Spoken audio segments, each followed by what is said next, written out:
Welcome sa Dries TV. Kung interesado ka sa ganitong news, huwag kalimutang isubscribe ang ating YouTube channel. Maraming salamat! Welcome back again sa ating YouTube channel mga kakimpaw, and sa update natin ito ang pag-uusapan natin ay tungkol sa mga importanteng kaganapan kina Kim and syempre kay Paolo Avellino. So ang pag-uusapan natin sa update na to ay may kaugnayan po sa 5 malaking good news na dapat ay malaman po ng lahat. Yes mga kakimpaw, pag-uusapan natin ang tungkol dyan. Pero bago po ang lahat, maraming salamat sa inyong patuloy na pag-support at pagsubaybay sa mga daily update natin. Kaya naman bilang pasasalamat, narito po ang isang napili kong komento patungkol ito sa naging previous update. Mula ito kay Ginang Lourdes Flores. Sabi niya, "Good evening dear Ders, palagi kong pinagdarasal sina Kim at Paolo na sila ay palaging gabayan at bantayan ng kanilang guardian angel, lalong-lalo na sa ating Panginoon Diyos.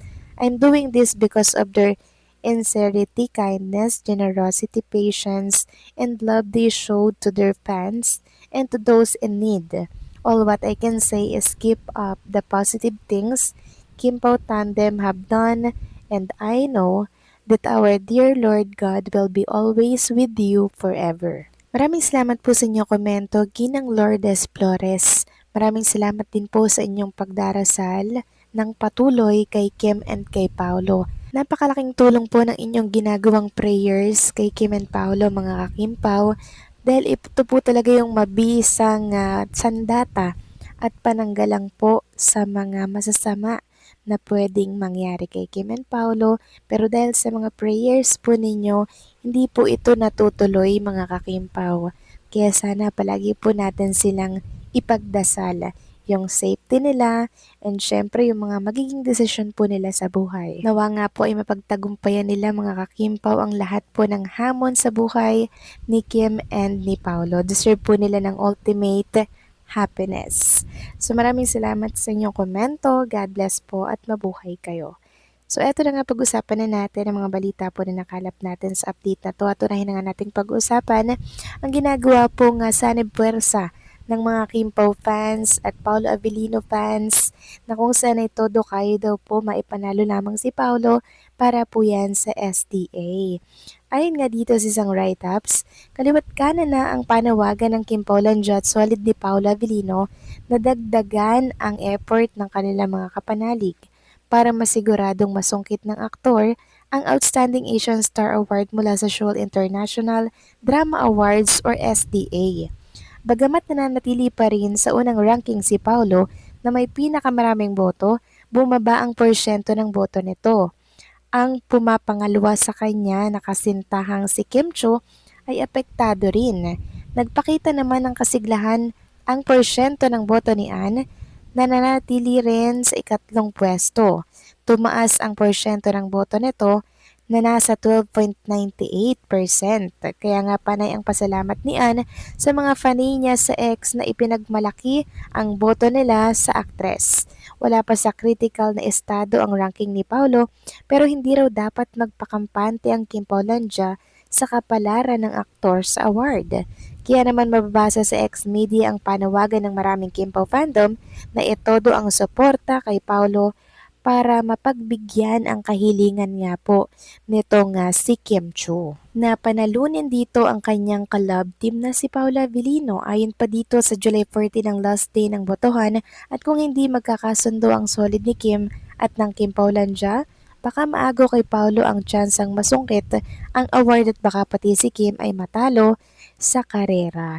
So sana po ay magkaisa ang mga Kimpaw fans at ang ilang Kimmers na gusto rin pong maipanalo ang alinman sa kanila. Magtulungan po tayo, wag po nating i-divide yung boto po natin, dahil sa pagdi-divide na yan, baka po walang manalo sa kanilang dalawa, 'di ba? Kaya sana po magtulungan naman sana, 'di ba? Magsanib puwersa mga kakimpaw at mag-focus sa dapat talagang ipapanalo, 'di ba? Dahil ang request ni Kim ay ipanalo natin si Paolo. Kaya until July 14 mga kakimpaw ay magsanib puwersa po tayo. Gawin natin yung best natin everyday para wala po tayong pagsisihan sa huli. Samantalang next topic naman, talakayin naman natin ang importanteng update patungkol po ito sa 5 announcement na good news for Kim and Paolo Avellino na dapat ay alam po ng lahat mga kakimpaw. Dapat wag na wag po ninyo itong palalagpasin. Kaya sabi nga dito, mark your calendars. Dahil sa July 11, malapit-lapit na po ito, Hold PH Zamboanga Pop-Up Store Opening. Kaya sa mga taga Zamboanga po dyan na Kimpo fans, supportahan natin ang opening ng Hold ni Kim Chiu sa Zamboanga. Ito po yung address, 2F1 Campanier Building, Campanier Street, Zamboanga City. And July 14 naman mga kakimpaw, SDA Outstanding Asian Star PH last day of voting. Kaya wag nating palalagpasin yan. Gawin natin everyday yung pagboto. And sa July 24, di alibay ang buong katotohanan pinali na mga kakimpaw. Magpapaalam na po ang di alibay. Matatapos na kaya sana po may magandang ending na maibibigay sa atin ang di alibay by July 24. Ilang tulog na lang yan, sobrang malapit na po yan mga kakimpaw. And sa July 25 naman, ASAP Australia. Kasama si Kim and si Paula Avellino dyan. Kaya sa mga OFW natin sa Australia, nako, sana po no ay nakabili na po kayo ng ticket. At ang pang-last po mga kakimpaw ay ang Play Space soon mag-o-open yan. Play Space Grand Opening Ayala Mall, Bermosa.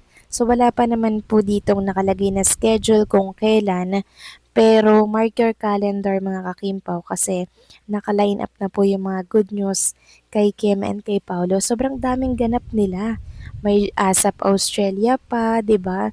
Tapos may South Korea pa. Tapos may napapabalita po mga kakimpaw na Metro Manila Film Festival na sinabit na nga daw po ng producer yung script. Pasabog daw po yung kwento mga kakimpaw.